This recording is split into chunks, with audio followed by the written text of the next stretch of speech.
is Indian Country Today. Esquili, Yense. Thank you for joining us. I'm Patty Talahongva. It's April 15th, tax day, except this year, the tax filing deadline has been pushed back to July 15th. It's just one more way the coronavirus is impacting our lives. COVID-19 is now in the Bering Strait region. According to Norton Sound Health in Nome, Alaska, the person tested positive and is now in self-isolation. Alaska natives are being reminded to practice social distancing, washing their hands, and wearing a face mask when they go outside of their homes. The Kiowa Pueblo in New Mexico is banning its own members from entering the Pueblo if they don't already currently live there. It's their effort to slow the spread of the coronavirus in the community. So far, they've had one positive test in the community. That person is a non-tribal member. Let's go to Jourdan Bennett-Begaye now for the latest numbers in Indian Country. Jourdan? Hi, Patty. So as of yesterday, April 14th, the Indian health system saw a total of 1,148 cases and a total of 44 deaths within the Indian health system. And the most of those totals of the increase of cases came from the Navajo Nation, where they saw an increase of 25 cases on Navajo and 5 more additional deaths too. And it's just funny to say that people to know that these cases are always changing and the numbers are always being updated. And as of this morning, when I checked the Mandan Hidatsa and Rikra Nation community dashboard, they had an increase of 9 more cases. So as of this morning, the total is 1,157 cases in Indian Country. So we're getting reports. Some tribes are reporting at night. Other tribes are reporting first thing in the morning. So we're doing our best to keep track of these numbers. But that's a significant number, 1,157 positive tests. So do we have a number on how many tribes are routinely testing people, or the number of tests that have been performed that have come back negative for the coronavirus? For the Indian Country database, we're not keeping track of those tests that are being performed right now. However, the Indian Health Service does have on their website the number of tests that are being conducted within each IHS region, as well as the tests that are coming out negative. They did say that a lot of their, direct facilities and these tribally run clinics are getting the tests right now, and primarily they're getting the Abbott test, which is when you can get the results in under 13 minutes. The Navajo Nation did say that they're supposed to be getting these tests right now within their IHS facilities, direct service facilities, and within the tribe's own health clinics right now.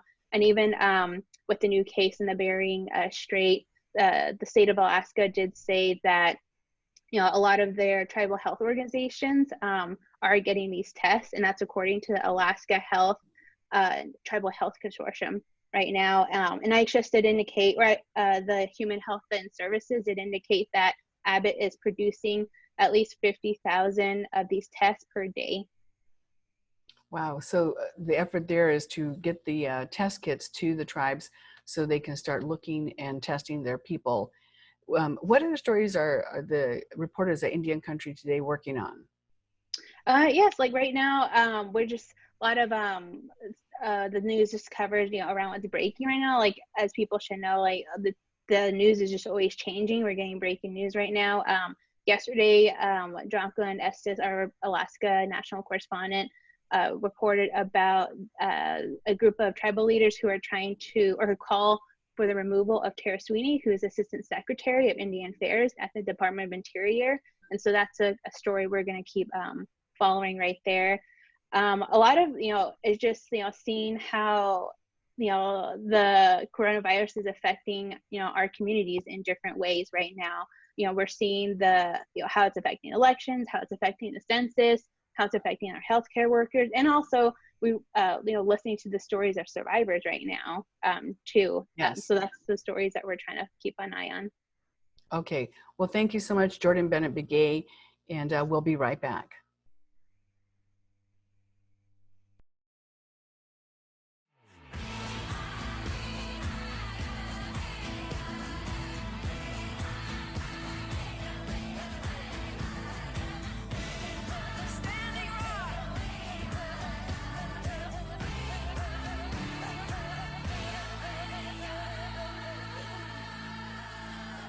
This is Indian Country Today. Welcome back. Our guest today is Notah Begay, a professional golfer and also a golf analyst. Welcome to our program, Notah. Thanks for having me. Great to be here. Well, it's really wonderful to see you here. When was the last time you were out on the links? A few weeks ago. I mean, before the lockdown was sort of set in place and everybody sort of had to go home and practice the stay-at-home policies. But I get out on occasion. I still can post a pretty respectable score. Not as good as I once was, but I can still get out there and play some good golf. And what are you doing at home to keep to exercise and to kind of keep in shape? Well, I'm actually utilizing a lot of the apps that are out there through Nike, through groups like Orange Theory.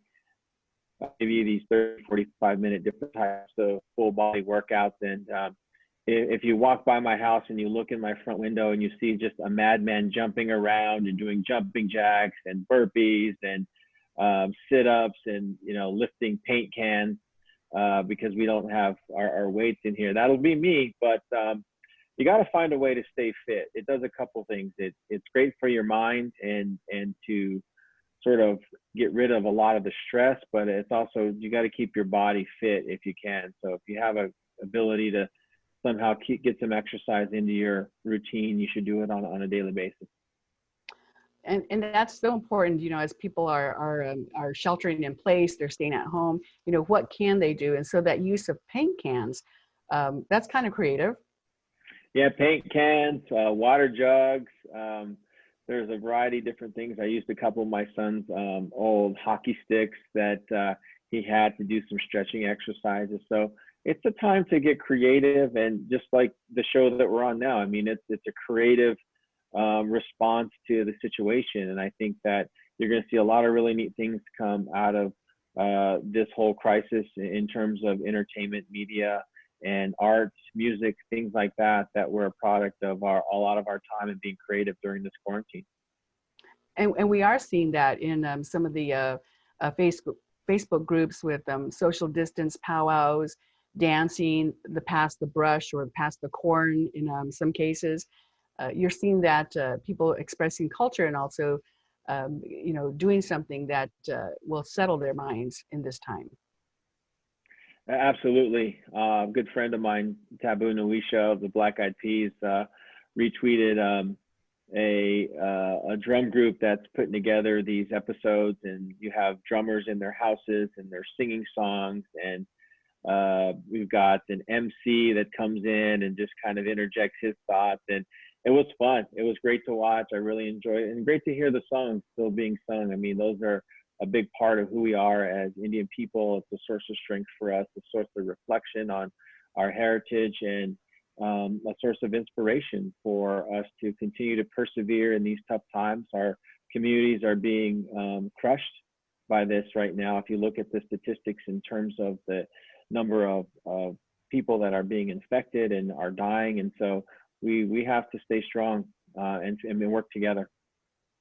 Yes, that's really an important piece of reminder. Just saying, what are the times like today, but how do you keep yourself centered? You're Navajo, you're Isleta, and you're San Felipe, and two of those tribes have been hit really hard by this coronavirus. What are you hearing from your Navajo side of your family?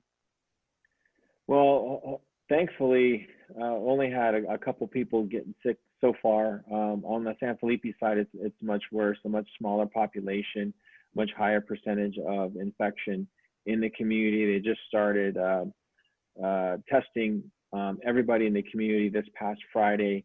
And so we're going to see a lot more numbers sort of moving in the wrong direction there. As far as the Navajo Nation is concerned, it's so big, it's so broad, and there's so many people out there that it's just tough to sort of address all the needs of the community. And so one of the things that we've done at the MB3 Foundation is we started the COVID-19 response fund. So we've raised just over $75,000 thus far. Our goal is to get to 100, so we're getting close.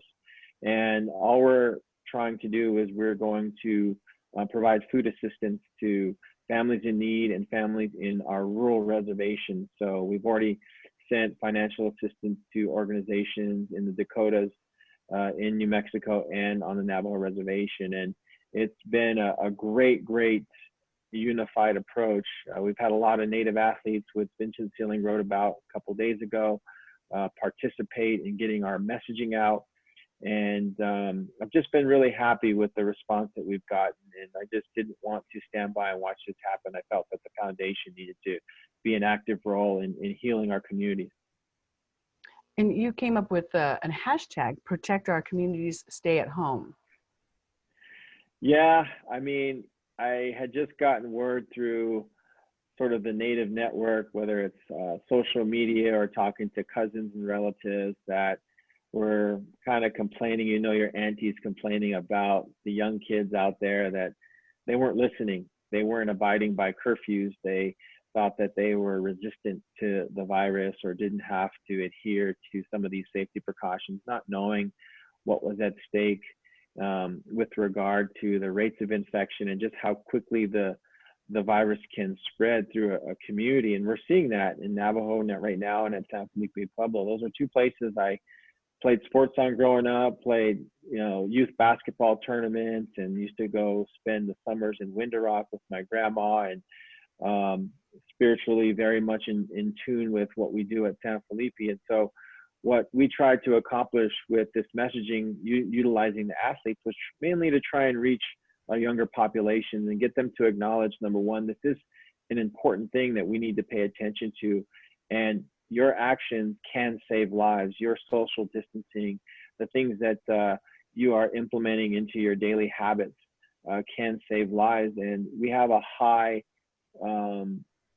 number of elders that are in our populations. We have a lot of people living under one roof. And so our elders are at high risk. And when we lose elders, we lose knowledge, we lose access to songs and culture and language and tradition. And at this point in our history, we just can't afford that. And so we're just trying to curtail that as much as we could.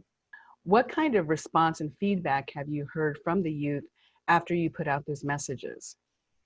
Well, the feedback's been great. We've gotten a lot of engagement through social media, through Facebook, through Twitter, through Instagram, and we tried to hit as many of the social opportunities or platforms that were out there, simply because that's where young people hang out. And maybe not so much on Twitter, but a little bit more on Instagram, Snapchat, some of these sort of platforms that attract the younger demographic. And so I knew that it was important to have younger athletes. Gabby Lemieux, professional golfer, Shoshone Paiute from Idaho, is in her early 20s.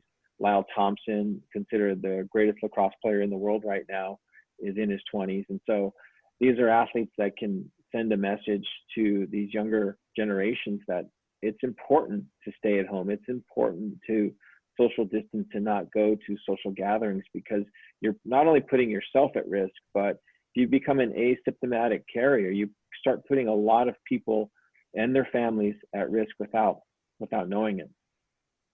Yeah, that message of just, staying at home and not going out to visit as much as, we want to, maybe visiting at the end of the driveway or the end of, from the road, not getting out of your car might be okay, but not to go close to other people, just so that you don't spread that virus, and trying to get that word out to youth. Yeah, and as long as we continue to work together and understand that this is a collective effort, we live on hundreds of different reservations across a lot of different states and a lot of different regions, but we're all in this together. I mean, we're all sort of trying to maintain the integrity that exists within our community as it relates to how we maintain our sovereignties, how we conduct ourselves spiritually with regard to what our beliefs are, and that's what makes us Indian people. And so protecting our elders by adhering to safety precautions and stay-at-home policies is a big part of that, and that is a responsibility that I think the younger generation sort of need to be held accountable for. Yes, and so seeing that long-term effect and that ripple effect on taking care of your families.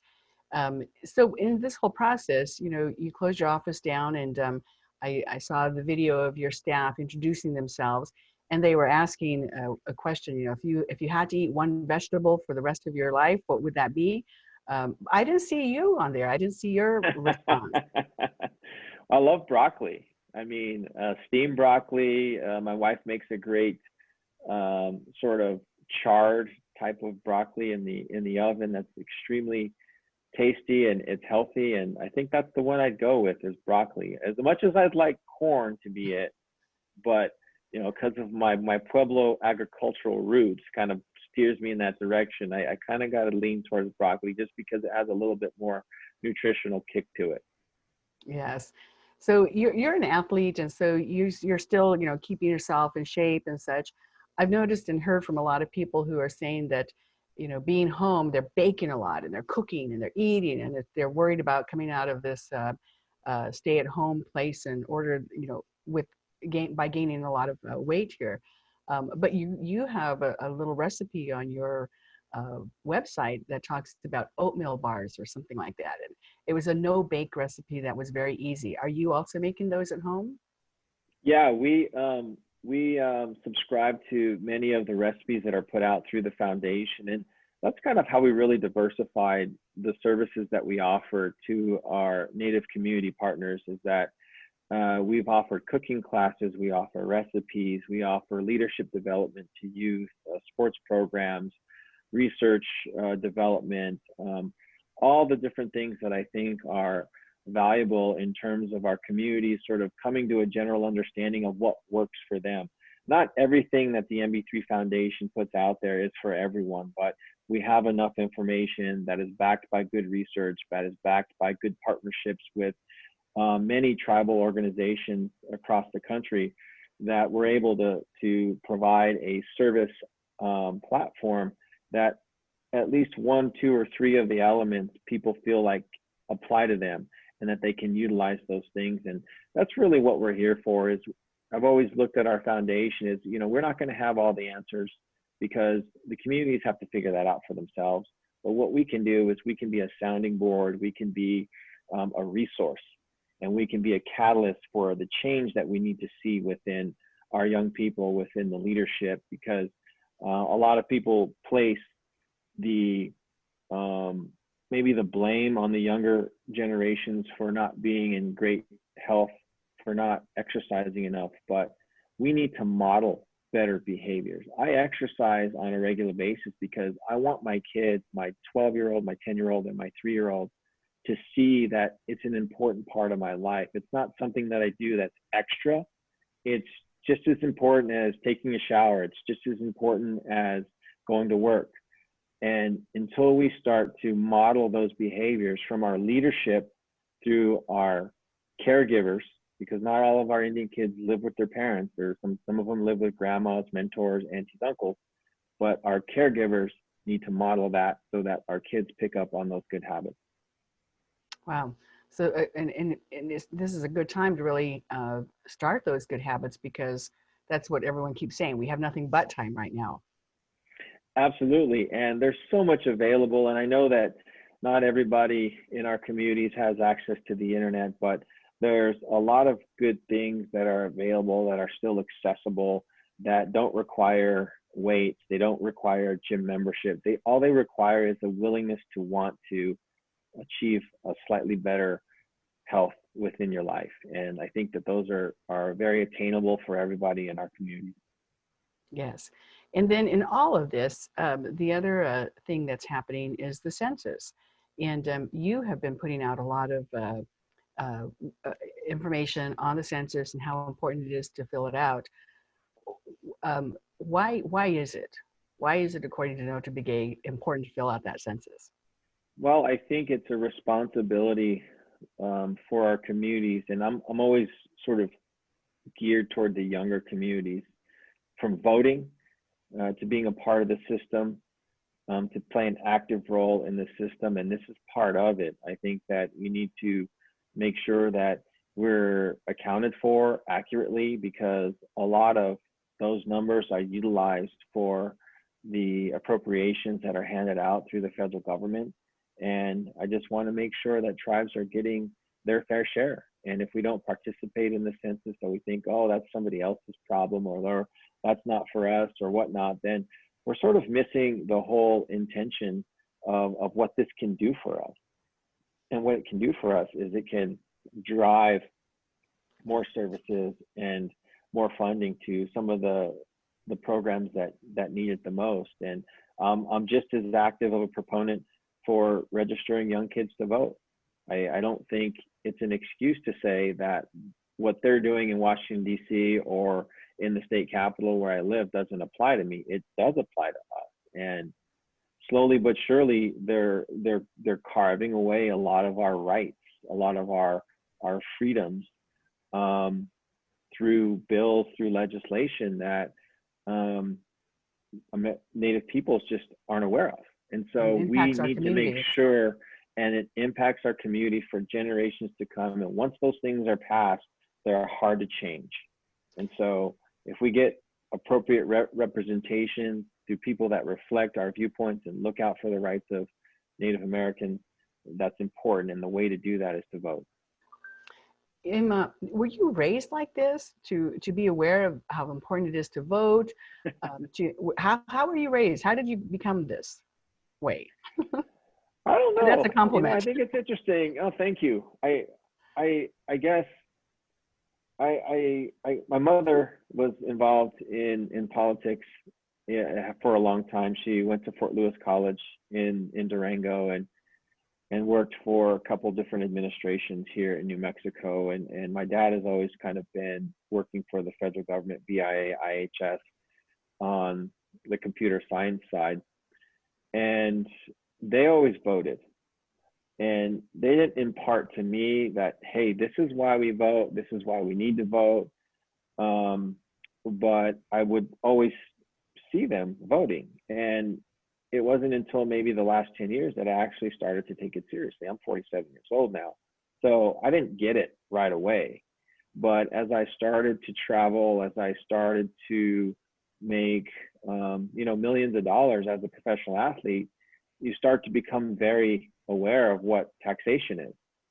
And I'm in the highest tax bracket in the country, and I pay hundreds of thousands of dollars in taxes. And so you start to understand just, okay, well, why am I paying these, and where is it going, and how is it being used? And so I started to just become a more responsible citizen. And I think that that's what I encourage in these younger kids is you don't have to be a professional athlete to care. You don't have to be a professional athlete for it to affect you. All you have to do is want to participate in the system that was created. And the people in power, to a certain degree, don't want us to participate. They don't want to see us engaged, because as we become more engaged, we threaten the power base that is currently in control. And that's what we need to do. We need to disrupt it. We need to change it. We need to get more representation that reflects who we are as Native people. And so, maybe we could have avoided some of these other issues in terms of Standing Rock, in terms of what's happening through our healthcare system through the COVID-19 crisis, if we had better representation. And that takes action involved in the polls. People. Yeah, absolutely. It sure does. I read a story, Notah, about you being on a call with other golf commentators, and you expressed great concern about your people in San Felipe. What did you tell them?